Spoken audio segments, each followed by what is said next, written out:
Well, welcome to the Komen Breast Cancer Education Series. My name is Dr. Bruce G. Hafty. I'm the Associate Vice Chancellor for Cancer Programs and Chair of Radiation Oncology at Rutgers Cancer Institute of New Jersey. And I'm pleased to be accompanied by my co-panelists, Dr. Michelle Blackwood, who's the Chief of the Section of Breast Surgery at Rutgers Cancer Institute of New Jersey and the Medical Director of the Northern Regional Director of Breast Services for RWJ-Barnabas Health. And Dr. Kathleen Toomey, who's a medical oncologist and the Medical Director at the Steeplechase Cancer Center at Robert Wood Johnson University Hospital in Somerset. And today we will really be focusing on the topic of breast cancer in younger women. I'm just going to give a brief overview before I ask the panelists some questions. But, when we talk about breast cancer in younger women, we first have to define what younger woman, what that age means. Young, some of us might consider young to be anybody up to including the oldest panelist's age here. But a common definition of breast cancer in younger women that's been used by a number of consensus panels has been women with breast cancer between the ages of 18 and 45 years. And I think that's a reasonable definition that we'll start with. Some people might say under age 40. Others sometimes say, well, anybody with premenopausal breast cancer or under age 50. But the 18 to 45 has been a commonly used definition of breast cancer in younger women. And it has some unique features. First of all, all of those patients, for the most part, are premenopausal. And it is a unique set of issues that face younger women. In terms of the magnitude of the problem, if you take that group 18 to 45 years, that represents about 10% of new breast cancer cases. If you went up to below age 50, it's about 20% of new breast cancer cases. So, and breast cancer obviously is such a common disease that that's actually a big problem from the public health perspective. Interestingly, and if you look at, and this is not just another figure, just to keep in mind that breast cancer in younger women, as I said, represents, if you take age 50, about 20% of cases. It's actually higher than that in African-American women. African-American women below age 50 represents almost 30 to 40% of their cases. So breast cancer tends to occur a little earlier in African-American women. And then if you even go to a different population like Asian women, it's an even higher percentage that tends to be in the younger age group. So there are different epidemiological features of young breast cancer in young women. It's important, though, that it is a significant problem. And some of the other issues that face younger women, one of the most common things that we think about whenever a patient is diagnosed with breast cancer at a younger age is, do they have a genetic predisposition? Obviously, the BRCA1, the BRCA2 are the most common genetically linked breast cancer in young women, but we have many other genes, CHEK2, PALB2, ATM, Li-Fraumeni, P53. So anytime you have a breast cancer in a younger woman, you start to think about whether or not they have a genetic predisposition and have a genetically linked breast cancer. And most breast cancer patients at a young age will get a panel of genetic tests to see if they have any of these genetically linked, any of these genes that link breast cancer diagnosis in younger women. Another issue that faces younger women is that they tend to have more dense breasts. And in terms of screening, do you need to do mammography, or do you need to add MRI and other tests, other screening tests for diagnosis in young women? So that's another issue. And another important issue that we see in younger women who are diagnosed with breast cancer is they tend to have biologically more aggressive disease. They tend to have, what we call triple negative breast cancer. We'll hear a little bit more about that, but there's a higher percentage that have triple negative breast cancer, and there's a higher percentage of interestingly aggressive local regional behavior. We find that the local recurrence rates tend to be higher in younger women. And so it can tend to be not all young women have more aggressive breast cancer, but the percentage that have these more aggressive are higher. I'm also pleased that we've been joined now by Dr. Deborah Liu as well. And Dr. Liu is a breast surgeon at the Steeplechase Cancer Center in Robert Wood Johnson University Hospital in Somerset. Welcome, Dr. Liu. So some other issues that relate to breast cancer in younger women, which is survivorship. Once a patient is diagnosed with breast cancer at a young age, they do have some unique issues to face, and we'll be talking about them. But one is what about contraception during or after treatment? What about menopausal symptoms? Many of these women will be from the treatment will be put into a menopausal state, and how do you manage that? What about those younger women who still desire to become pregnant, and fertility issues? So those are all important issues. And there are other psychosocial issues such as the desire. Many women, most women may desire breast conservation, but that may be an even higher priority in some younger women. What about reconstruction options and how one approaches that? And another unique thing about younger women with breast cancer is they often have young families, young children. And how does their diagnosis impact on the young family and their young children? And so there's a lot of psychosocial issues that may be unique to younger women. So that's just an overview of some of the issues, and we'll talk more specifically about that.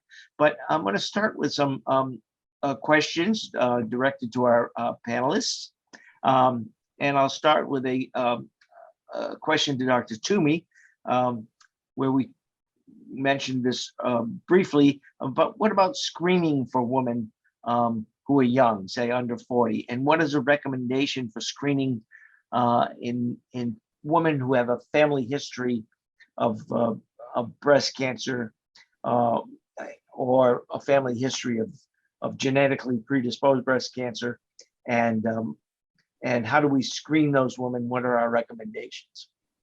So Dr. Toomey. Thank you, Dr. Hafty. So in general, for women at average risk, we are starting breast screening at age 40. And at the Steeplechase Cancer Center at Robert Wood Johnson Somerset, we follow guidelines related to the American College of Radiology about screening. So that's once a year at age 40. There are other screening guidelines from other organizations, but we have looked at this as a multidisciplinary group and feel that these are the recommendations that we are giving. So that's for people at average risk. I just actually had a patient tell me that she had her first mammogram at age 40 and it was free. So the organization that she went to years ago gave a free mammogram at age 40. I thought that was a wonderful idea to get people into the screening system. And especially now with COVID and people avoiding going to hospitals and going to outpatient mammography centers, I think we're going to have to look at how to make sure that people are getting the screening they need. So for young women, if at average risk, we ask them to start at age 40. Now, for family history, we look at the history of the relative. So if the relative was 45, then we ask people to begin their mammography screening at 35, 10 years before the age of the relative. For women who have a genetic mutation, a BRCA mutation, breast and ovarian cancer gene mutation, then we look at different screening and we screen them younger. Because our breasts are dense when we're young, mammography is not as good as other methods such as MRI. So for very young women, we might be thinking of MRI at an early age, screening ultrasounds at an early age. For those perhaps for some reason can't do MRI. And those recommendations we would make based on what the current guidelines might be. And remember, in genetics, things change every day. So guidelines change. So we look at the guidelines. We look at the National Comprehensive Cancer Network guidelines for screening, and depending on where they are on any day, we advise patients, and based on their risks and based on what genes they might have that might be positive, we would give them guidelines for exactly when they should start and how often they should go. So for a BRCA patient, for example, they may have a mammogram today, and in 6 months they have an MRI. In between, they're having clinical breast exams by their physicians. And so they're monitored every 3 months. They're monitored because their risk is so high, especially, women may choose to have risk reducing surgeries. They may choose to have bilateral mastectomies a la Angelina Jolie, right? She did her mother died of ovarian cancer. Angelina had bilateral mastectomies before she had her ovaries out. And so we might, for those women, we don't have to do, they're not doing that kind of screening. But for women who choose to keep their breasts, and that happens about half the time with women who have breast and ovarian cancer gene mutations, then we advise them to do these screenings, once again, mammogram, alternating with MRI, alternating with clinical breast exams. Great. Well, thank you. That's hopefully that information very helpful to our audience. Next, I'd like to ask Michelle Blackwood, what information should women know about family history and share with their doctor to determine when and what type of screening is necessary? So tell us a little bit about the whole family history story. Sure. Well, as we all know, family histories are based in a lot of lore. Even my own family history that has a lot of doctors in it, it's amazing how we tend to remake family history and forget about certain cancers. One of the things we try to do with our young patients is jog their memories and ask them to ask their mothers and their grandmothers and their grandfathers and whoever else if there's any cancer in the family, particularly breast cancer. Obviously, if we're looking for a breast cancer gene, we need to know that. Risk factors are based on a number of things, not just genetics, but genetics can play a large role, as we all know, in young women with breast cancer, any woman with breast cancer. One of the things we ask about is prostate cancer, leukemia, colon cancer, pancreatic cancer. Is this anywhere in your family? Any leukemias or lymphomas? Any skin cancers like melanomas? Skin cancer, as we know, is a very common cancer, and there are different types of those, but some of those can be related to a gene that causes breast cancer. I think patients are very surprised. They do know a little bit about BRCA1 and 2, but nowadays with patients with breast cancer or patients with a family history of breast cancer, we're testing for about 28 to 30 different gene mutations. And like Dr. Toomey said, it is evolving. The genetic world is evolving almost on a monthly basis, and we are keeping up with that. We do have a high-risk clinic where we see patients who are found to be high risk by themselves, either identified by family history, or they can do a very quick questionnaire online called the GAIL Model Risk Assessment, GAIL Model Risk Assessment. Answer some very quick questions. If they're 35 years or older, it's a statistical model and will give a lifetime risk of breast cancer. I'll give you an example. I saw a 38-year-old yesterday, and she has a large fibroadenoma, which is a benign tumor, but it's growing, so we're probably going to take it out. But when I start asking her questions, her mother, her grandmother both had breast cancer. Her grandmother had premenopausal breast cancer. That's also a red flag. She had an uncle who had a mastectomy at some point, although they didn't label him as having breast cancer. So she has a dense breast. She has a large growing mass. She has obviously a family history that we're concerned about. So first degree relatives, male breast cancer, premenopausal breast cancer, and any of those other cancers that I listed before are kind of little red herring, little asterisks for us. So she is getting genetic testing. We are going to take out the lump. We have identified her, if she doesn't have a gene mutation, as having a lifetime risk greater than 20%. And when you have a lifetime statistical risk greater than 20%, you should be enrolled with a good group of doctors that specialize in breast cancer care that can direct you to the correct A, treatment, B, prevention, and C, monitoring. And that group, those three things are what we do in our high-risk clinic. It's helped a lot of our patients. We find cancers prior to when they become a lifetime threat for a patient. We also incorporate MRIs for these patients, which can certainly find breast cancers before you can see them on mammogram or ultrasound in dense breasts. So overall, I think if patients can look to their family history, have a discussion about it. It's not an easy thing, believe it or not, to bring up with families.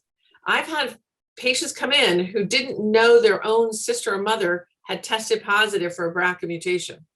And I take care of the other family members. And I certainly had educated them that everybody who's related to that patient needed to be tested. So it's a very touchy subject because there's a lot of background information that people either A, don't know, or B, don't want to know. So if you can do your own kind of spy work within the family, sometimes it does help. And it is interesting when a patient is diagnosed at a young age of breast cancer and she comes in with her mom or dad.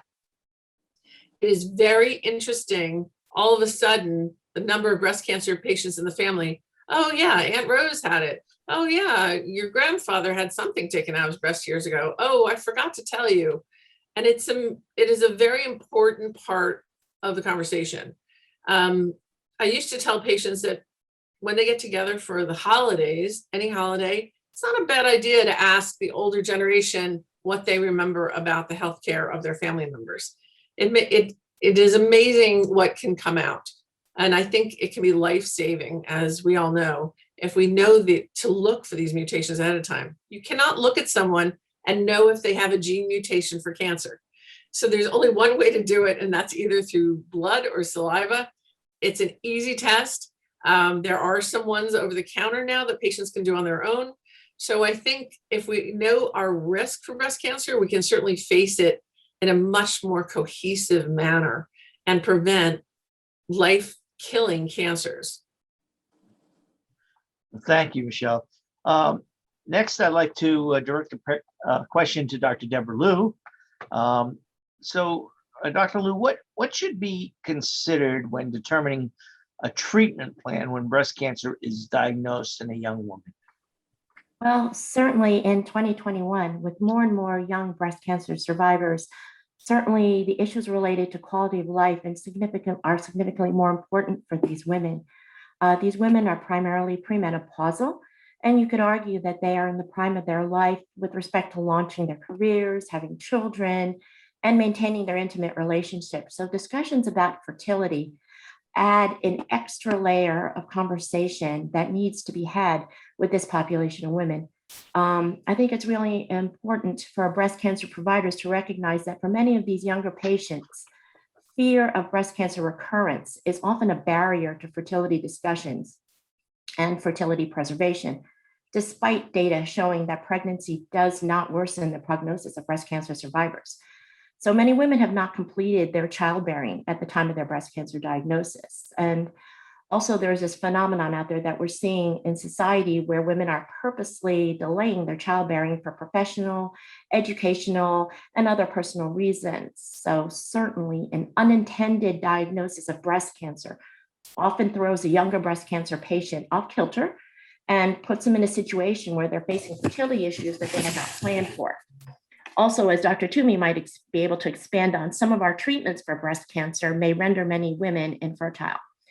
So the American Society of Clinical Oncology, the National Comprehensive Cancer Network, and the American Society of Reproductive Medicine recommend now that fertility preservation be discussed with all young breast cancer patients. And it's really helpful for young breast cancer patients to work with their doctors to find the reproductive endocrinologists and the gynecologists in their community to assist them with providing fertility options while going through their breast cancer.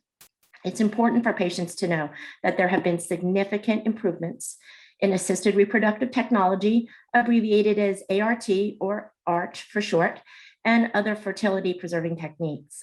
These fertility specialists are often quite receptive to seeing patients quickly and helping with any additional procedures necessary for egg harvesting so that there's no delay in the next step of their cancer treatment.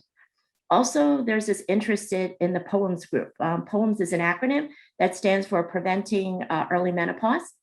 There have been some studies showing that the use of LHRH agonists and ovarian suppression may be useful in reducing the ovarian failure rate during chemotherapy with women with hormone receptor negative tumors.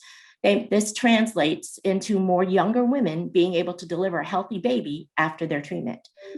This is certainly something to think about that younger women with hormone receptor negative tumors may want to discuss with their medical oncologists.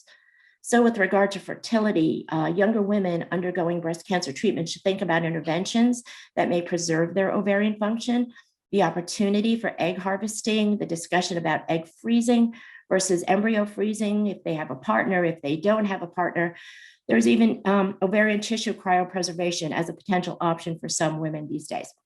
So all of these conversations are ones that the younger woman with breast cancer deserves to have before she proceeds with any breast cancer treatment, whether it's surgery or chemotherapy. That's certainly something to think about in her short-term treatment plan. Thank you, Deborah. That was very informative. I actually have a patient right now who's undergoing radiation, and I'm kind of coordinating her care in terms of the timing of her radiation, et cetera, with her, a gynecologist who specializes in fertility, who is, and she's doing the, trying to do the egg harvesting route. So it's important that the physicians all get together and coordinate the care between the medical, as we all do routinely, medical, surgical, and radiation oncologists and plastic surgeons. But now in these younger women, we may and need to include among that discussion the gynecologists, obviously. Who yes, without question, the robust multidisciplinary team. Very good. Continuing on this theme of treatment of younger women, I'll ask Dr. Blackwood if you can discuss, in a younger woman, what the issues are after their treatment regarding long-term effects, recurrence issues, and follow-up. These younger women are going to live another 40 or 50 years. So let's talk about what's in store for them in the follow-up and long-term effects. Thanks, Bruce. There's a couple of interesting things when it comes to follow-up with breast cancer patients in a younger group. First of all, when they first come in, the thing you have to tell them is you are going to live 40 or 50 more years. Even though you feel like at 35, your world is coming crashing down on you, the first thing they ask me is, am I going to leave my children motherless? And thankfully, everyone on this call and this Zoom call can tell you you're going to be here, you're going to be a grandmother, You're going to see your kids get married. We're going to get you through this. The issue for young women, a couple fold. One is if they still have a choice usually between breast conservation, which means lumpectomy and radiation, versus mastectomy with or without reconstruction. Those are the two basic surgical choices. The issue for women is that if they have a gene mutation, we a lot of times do consider bilateral mastectomies, both sides doing mastectomies with reconstruction for a couple of reasons. One is their chance of getting a secondary malignancy in the next 5 years or secondary cancer, non-related to this current cancer, is higher because they have the gene mutation. Number two, of course, is symmetry. Number three is that some of the reconstructions are done with belly fat. And if you use the belly fat, you can only use it once. You can't come back and use it again if a woman gets breast cancer in the future. So those are definitely leading the charge with young women. I have to say, in our over 50 crowd, about 75–80% of our patients choose lumpectomy and radiation. And our under 50 crowd, it's almost the opposite of that.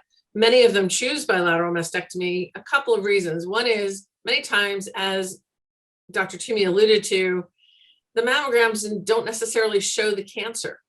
So when they don't show the cancer because they have dense breasts, patients panic and they feel that they cannot trust their mammogram anymore.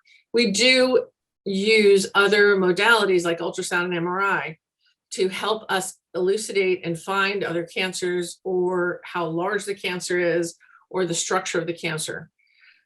That still is not enough for some patients. I always try and find out where a patient is in her lifetime. I myself have treated my own friend from 7th grade for breast cancer. And at the time when I first started taking care of her years ago, her kids were little. She was a single mom. We found out she did have a gene mutation, but she really couldn't take care of the kids, have mastectomy, do reconstruction. So she opted at that point for lumpectomy and radiation. And then we kept an eye on her. She finished her treatment with chemotherapy. She had her radiation. And then over the years, she's come back, and eventually we took care of another little DCIS, but she ended up eventually having bilateral mastectomies. I now take care of her daughter, who was the baby when she was starting this, and she does have the gene mutation. And we did a prophylactic mastectomies on the daughter, who's now in her 20s. Yes, I've been doing this a very long time, you can see. But it's kind of nice to be able to tailor our treatment to the patients where they are in their lifetime. And you have to be sensitive to that. Particularly, I think right now, this past year has shown us how sensitive we have to be to where people are in their lives. Do they have help at home? Do they have childcare? What's going on in their marriages or their partnerships? We have to be very sensitive as patients get older, not only to finding new breast cancers for them if they keep their breasts. We have to look for recurrences. We also have to be sensitive to the fact that their life has changed. They have to go through a grieving process. Their marriages have changed. The marriage survival rate is much lower for breast cancer patients than other patients. And no one's really sure the reason for that. Sexually, they change. Their biochemistry has changed. They may go through menopause. They may not be able to have children because of infertility issues afterwards. So there's an entire group, as you alluded to before. As physicians, we certainly have to support these patients and be sensitive to this. We also have to be aware that going forward, it's not just treating the breast cancer and you're done, which is great. But the bottom line is they are at risk for other cancers as they get older. We have to be sure to support them in their survival journey, because we do want them to thrive. We don't want them to just be a passenger to this and be anxious the entire rest of their lives. I tell patients all the time, look, we're done with this cancer. We're going to keep you healthy, but you have to play your part too. And you have to go out and enjoy your life and be really present for your family and for your life. And I think many patients see this as a second chance. I think many patients see this as wanting to give back, but I also know that many of them carry the anxiety and the worry of recurrence or secondary malignancy. So I can't take that worry away from patients. None of us can, but we can be supportive and listen to them if they have concerns, because as we all know, they come back year after year, thankfully, And there are other concerns. And sometimes they do get a secondary malignancy or a recurrence, and we treat that as well. I do think in this world, we are now doing more personalized care and specific to a patient, but the same goes for all the other parts of her life and her needs. So I think this group that we have assembled here is very aware of that. And we do have to make sure that we keep in mind either other malignancies, other parts of their life, and provide that kind of support along with the rest of our team. Thank you, Michelle. Continuing on that theme of, life challenges and psychosocial issues that might affect young women differently, I'm wondering, Dr. Toomey, if you could discuss these kind of life issues and psychosocial support for these younger women diagnosed with breast cancer.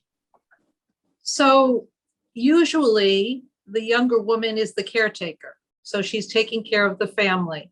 She's taking care of the children. She's the one giving everyone else her time and energy. And now she has to stop and take care of herself and get help from others. And it's difficult for everyone in that relationship, partner, husband, children, relatives, mom, dad. Cancer is always a family disease, and breast cancer in young women hits a person who usually is the support, doesn't have a lot of support herself, but she's the support for everyone else. So finding support for her and knowing what resources are out there, I think is very important. So organizations such as Komen can help with information about what other things you can have in terms of psychosocial support, financial support, literally how to get to your treatments, who can drive you, who can, what transportation is out there for you, what organizations can help you with, for example, getting a cold cap for chemotherapy to help prevent hair loss or make sure hair grows back. I have been involved with organizations such as Sister to Sister, which is an African-American support group for women with breast cancer. And indeed, since African-Americans do get breast cancer at a younger age and do get more aggressive breast cancer than Caucasian women, this is an organization that can help with very simple things like, for some person needed a mattress, financial support, psychosocial support, to see someone who looks like me, who went through the same thing and now is doing well. The American Cancer Society, Reach to Recovery, I'm on the board of an organization called Crossroads for Hope, which used to be the cancer support community in central New Jersey. And that offers psychosocial programs, so educational programs, support programs. And we have those here at the Steeplechase Cancer Center.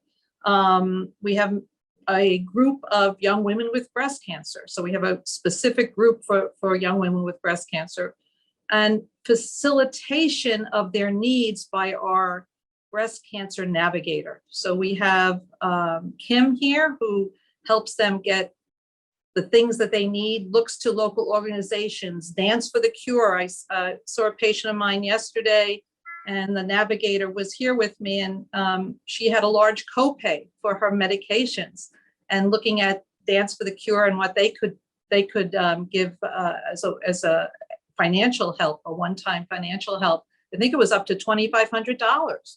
So there are different organizations with different things that can help our patients. So the more that we as healthcare professionals get involved with these organizations, the more we learn about these organizations, the more we can help our patients. So that's been my mantra, is to find ways to give patients support. We use our social workers. We use at the Steeplechase Cancer Center, we have a boutique, and we have a fitter for bras and prosthesis and wigs and makeup and lymphedema garments. So I always say it takes a village, and specifically, it takes a village to take care of a young woman with breast cancer, because she's usually the one taking care of everybody else. This is what, and she needs the help at this point.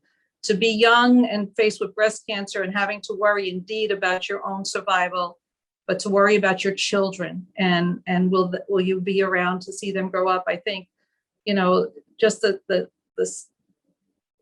psychosocial support that's needed is probably infinite in these patients. Well, thank you, Dr. Toomey. Final question for Dr. Liu before we go into some final remarks and conclusions. So Dr. Liu, DCIS, which is ductal carcinoma in situ, is common among women and can be common in younger women with breast cancer. Anything unique, or what should be considered if in a woman who's a younger woman who's diagnosed with ductal carcinoma in situ? Thank you, Dr. Hafty. As you said, ductal carcinoma in situ is what it sounds like. It's a very, very early form of breast cancer that is confined to the milk ducts. It's a ductal cancer in place, confined to the milk ducts, and that has not spread to the local breast tissue that surrounds those ducts. It's sometimes called stage 0 breast cancer or non-invasive breast cancer. I always let patients know it's really important for women to know that their risk of dying from DCIS is extremely low. Okay. So, they have to understand that their risk of a recurrence is probably higher than their risk of dying from this disease. So as time goes on, we're also recognizing that all DCIS or ductal carcinoma in situ is not the same. They each have their own fingerprint, and we are on the cutting edge of sussing out the features that identify the ductal carcinoma that will turn out to be a bad actor from the ductal carcinoma that is not going to be such a bad actor, so that we can balance the overtreatment of the low risk patients with the undertreatment of the higher risk patients. And that's kind of the place where we're at in 2021. And I always tell women, and I really emphasize that their risk of dying from this is extremely low, almost it's less than 1%. So a couple of years ago, we at the societies looked at acceptable margins for ductal carcinoma in situ, and the meta-analysis found that 2 millimeters is an acceptable margin for excision around DCIS. And I often let women know that when they have surgery, that's the margin that we're shooting for, because anything more than 2 millimeter margin does not necessarily give them any additional decrease in their risk of local recurrence, right? And as you with radiation also are very involved with sussing out some of the women who might do better with radiation and those who might not, right? But for the younger patients, I think radiation, I would let you speak to that more, is often very important in making sure that they do not get a local recurrence from their breast cancer. And I think that's important to realize the role of radiation for the younger patients with DCIS. Very good. Well, thank you. Just some final remarks. I'd obviously, both for younger women and older women who have breast cancer, should be aware of a large portfolio of clinical trials that are available throughout at CINJ and throughout the RWJ Barnabas network of hospitals. And so we have many, many clinical trials that are available to both younger and older women. A lot of women, and particularly younger women, come seeking out what they call proton beam therapy for radiation. Proton beam has some unique characteristics. So one trial that we have available, and this applies to both younger and older women, but younger women tend to seek this out a little bit more, is in patients who require radiation to the breast and the lymph nodes. We have a proton versus photon clinical trials. So they're randomized either depending on computer algorithm, whether they get proton therapy or photon therapy. And the idea behind this trial is really because the protons may have a slightly lower dose delivered to the heart when you're trying to treat the lymph nodes, particularly the internal mammary lymph nodes, as well as the breast or the chest wall. The protons can give you a lower dose to the heart. And given that younger women may live a long time, the issue there is, do they have less cardiac side effects in the long term from the proton therapy to the photon therapy? So that's a trial that's ongoing. And also for not on trial necessarily, but women who have a recurrence in a previously radiated area, there may be some benefits to proton therapy because we're really trying to treat an area that right next to an area that's been previously treated, and the proton beam has some potential advantages. In addition to that, there's a number of clinical trials that in terms of medical treatment, medical chemotherapy and hormonal therapy treatments that are available for younger women. We certainly encourage all of our patients to ask their treating physicians, are there any clinical trials available that they are eligible for? What I'm on the certainly on the CINJ website, one can get a list of all the clinical trials that are available in breast cancer. I'm going to ask each of the panelists for some takeaway messages and any final concluding remarks they'd have. And I'll start with Dr. Blackwood. Any final thoughts? One of my thoughts for young women is that you're not alone in this. You might feel like breast cancer is something your grandmother had or your older neighbors, but the reality is that we take care of a lot of women with breast cancer under age 50, and they do have a unique set of concerns, and that we can address those concerns for you. The other thing is, I think it's very important for women to try and figure out their own risk of breast cancer, because many women come in who have a breast cancer, say at 38 or 40, and had I met them 10 years earlier, I would have told them, yes, you're at high risk for breast cancer. So it is important to look at the statistics and the statistical models and to your family history. And please talk to your gynecologist about your risk of breast cancer and find out if you should be screened earlier. And don't just think that a mammogram may be the be all and the end all. A mammogram is a great starting point. And some women at age 30 take a great mammogram. Some don't. You can't tell looking at you. So it's really important for women to be their own best advocate. I had a patient recently who decided to get a mammogram at 35. And lo and behold, she had a long string of ductal carcinoma in situ throughout the breast. And she did this before she got pregnant on purpose to make sure she had nothing going on. And it saved her life. And we need to make sure that we don't just do one size fits all when it comes to screening. It really needs to be personalized, and it really needs to be set for that person. So if you're delaying childcare, if you have a family history, if you possibly have a gene mutation, please talk to your doctor about it. And please make sure that you get screening earlier than the average that we tell people in the screening. As you may need screening starting at 30. You need to start 10 years prior to any family member. So if your mother had breast cancer at 40, you need to start getting breast screening at age 30. So this is, there are people like me and Dr. Toomey and Dr. Liu, who we do a lot of screening with young women, and we're happy to see those patients and make sure that they're on the right track. Great, well, thank you. Dr. Liu, any final concluding remarks you'd like to add? Yeah, I would like to reinforce what Dr. Blackwood said. Yeah, a personalized treatment and screening is really the era what we're entering into in 2021. Nothing is a cookie cutter, one size fits all. And I think it's important to reemphasize for the young breast cancer patients that pregnancy after treatment does not worsen your prognosis. Do not be afraid of a recurrence to, when you're dealing with your providers.